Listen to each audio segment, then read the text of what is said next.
Most people don't fail because they are lazy. They fail because they try to change their lives violently. They wake up one day and decide, I will become disciplined, I will become focused, I will become someone else. And within weeks, everything collapses. This video is about why that happens. 400 years ago, a samurai figured this out, not through motivation, not through willpower, but through careful observation of the human mind. He discovered something uncomfortable. Force destroys growth, but refinement multiplies it. Today, we call this idea Kaizen, but when he lived it, there was no name, only practice. This is not a history lesson. This is not a biography. This is a lesson about how change actually works. If you feel stuck, if you keep restarting your habits, if discipline feels exhausting instead of empowering, then this video is for you. Because the problem is not that you are weak. The problem is that you are fighting yourself instead of correcting yourself. Let's begin. Why force feels productive and why it always fails. Force feels good in the beginning. That's why people trust it. When you decide to change your life through force, there is energy, there's excitement, there's the feeling of finally taking control. You wake up early, you cut distractions, you promise yourself this time will be different. And for a while, it works. But then something strange happens. Your energy fades. Your resistance grows. The same habits you swore you destroyed quietly return. Most people think this means they lack discipline. They don't. What they lack is understanding. Force works on systems. It fails on humans. When you force yourself to change, you create internal resistance. One part of you pushes, another part pushes back. This is why discipline feels exhausting. You are in a constant internal fight. Yagyū Munenori noticed this centuries ago. He saw it in sword training. When a student tried to overpower the blade, their movements became stiff. When they tried harder, they became slower. When they forced control, they lost balance. The same thing happens in your life. When you force focus, your mind wanders. When you force habits, you rebel. When you force growth, you burn out. Force creates short bursts of progress, followed by long periods of collapse. This is why most people live in cycles. They start strong, they quit, they restart, they blame themselves, they repeat. Munenori understood that real improvement cannot be aggressive, it must be precise. Instead of asking, how do I change everything, he asked, what is slightly off right now? Not tomorrow, not next year, right now. Your posture, your tone, your reaction, your tendency to rush. Force ignores these details. Refinement depends on them. This is why force feels powerful, but never lasts. And this is where Kaizen begins. Not with intensity, not with motivation, but with awareness. Before you improve anything, you must first see it clearly, and most people never slow down enough to do that. The samurai insight: why small corrections compound. Most people underestimate small changes. They think if something doesn't feel significant, it isn't meaningful. This is why they miss the most powerful form of growth. Yagyū Munenori observed that mastery does not arrive through breakthroughs, it arrives through alignment. In sword training, a student might miss a strike by a fraction, barely noticeable. But Munenori knew something critical. That tiny error, repeated thousands of times, becomes a fatal flaw. So he did not demand dramatic improvement, he demanded precise correction. One finger adjusted on the hilt, one breath slowed, one moment of tension released before movement. That was enough. Because small corrections do not stay small, they compound. When you fix something at the root, everything built on top of it improves automatically. This is where modern thinking fails. People try to change outcomes instead of correcting processes. They want better results, better habits, better lives, but they ignore the invisible misalignments that create those results. Your habit fails because your expectations are unrealistic. Your focus fails because your environment leaks attention. Your discipline fails because your pace is unsustainable. None of these require force. They require adjustment. Kaizen is not about doing more. It is about wasting less energy fighting yourself. Munenori taught that refinement should feel almost boring. If improvement feels dramatic, you are likely compensating instead of correcting. This is uncomfortable for the ego. The ego wants transformation. It wants identity shifts. It wants to feel important. But precision does not care about identity. It only cares about accuracy. The samurai did not train to feel powerful. They trained to remove unnecessary movement. You can apply this immediately.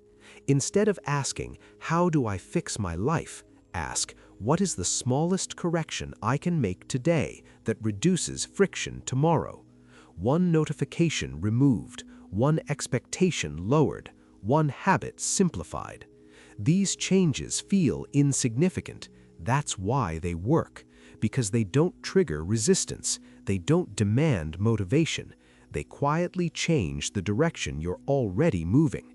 This is how real progress happens, not through pressure, not through self-punishment, but through intelligent refinement.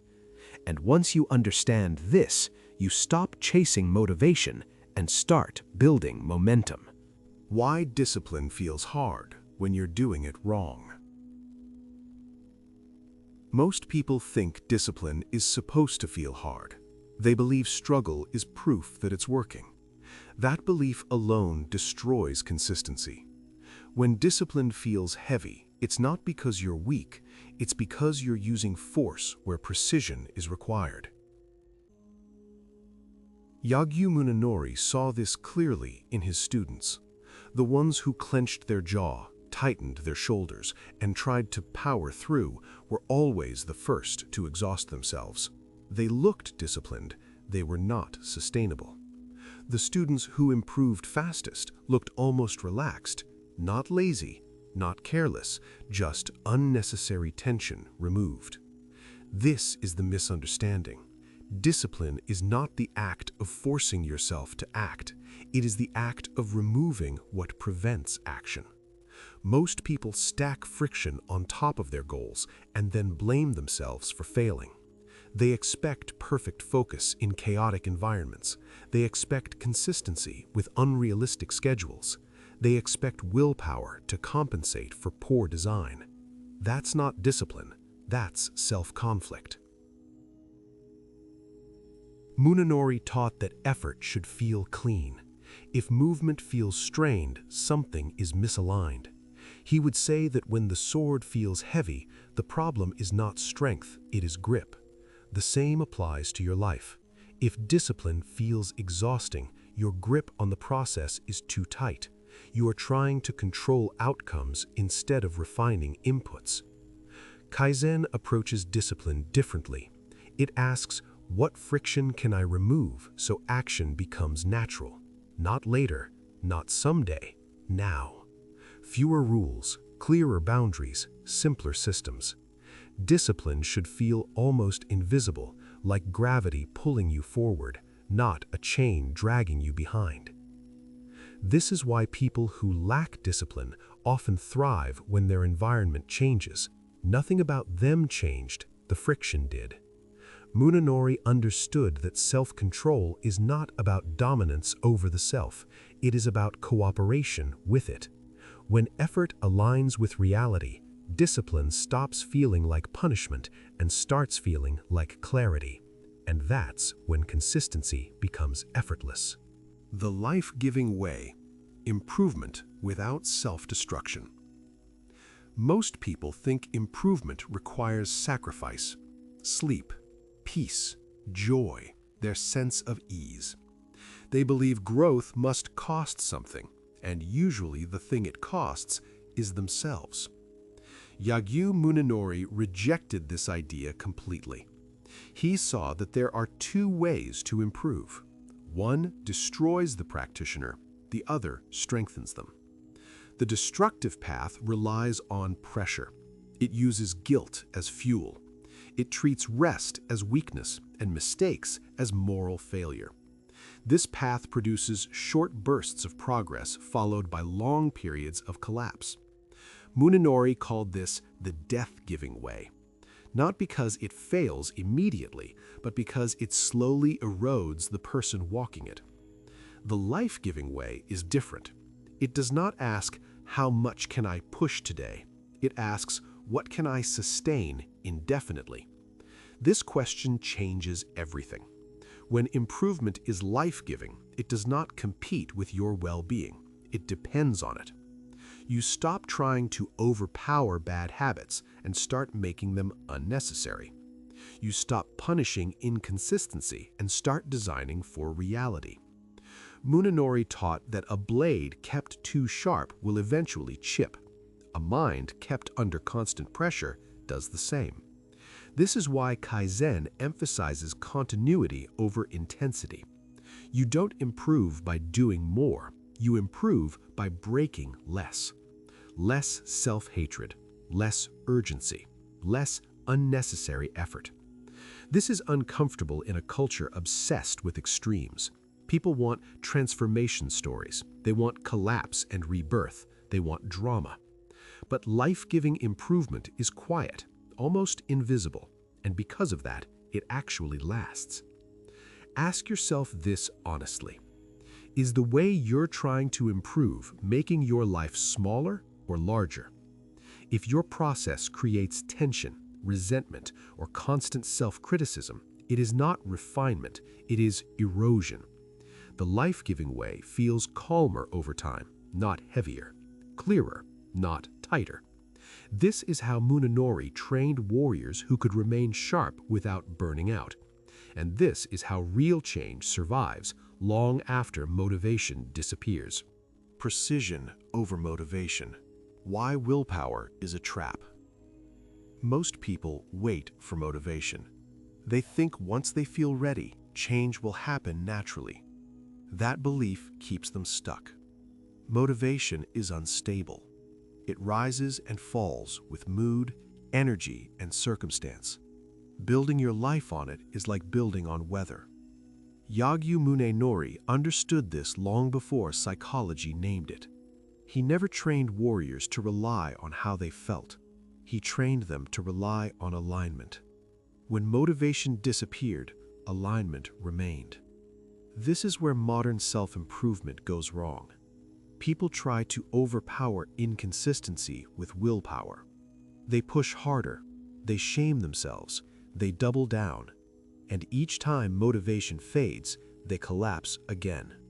Kaizen does not depend on motivation, it replaces it. Instead of asking, how do I make myself want to do this? It asks, how do I make this easy to continue even when I don't feel like it? Precision beats enthusiasm every time. One less decision, one fewer steps, one clearer trigger. These changes don't feel inspiring. That's the point. Munenori trained the same way. He did not ask his students to feel courageous. He removed hesitation. He simplified movement until action became automatic. When action is precise, emotion becomes irrelevant. This is why highly consistent people often don't feel motivated. They feel neutral. They act because the path is clear, not because they are energized. Motivation is a spark. Precision is a structure. Kaizen teaches you to build structures that survive low energy, bad days, and imperfect moods. When your system is precise, you don't need discipline. You don't need motivation. You don't need self-talk. You simply move. And that is the highest form of control. The biggest obstacle to improvement is not laziness. It is ego. Ego doesn't always look like arrogance. Most of the time, it looks like urgency. It looks like wanting results fast. It looks like needing proof that you're changing. Yagyū Munenori understood this deeply. He saw that the moment a student began thinking, "I should be better by now," their progress slowed. Why? Because ego shifts attention away from practice and toward identity. Instead of asking, "Is this movement correct?" the mind asks, "What does this say about me?" That single shift poisons refinement. Ego wants transformation. It wants dramatic before and after stories. It wants recognition, even if only from yourself. But improvement does not care about identity, it cares about accuracy. Munenori taught that the moment you admire your own progress, you stop seeing your mistakes. And what you stop seeing, you stop correcting. This is why ego is dangerous. Not because it's loud, but because it blinds. The most effective students were the least concerned about how they appeared. They were willing to look clumsy. They were willing to repeat basics endlessly. They were willing to be unseen. That humility kept their perception sharp. Kaizen requires the same attitude.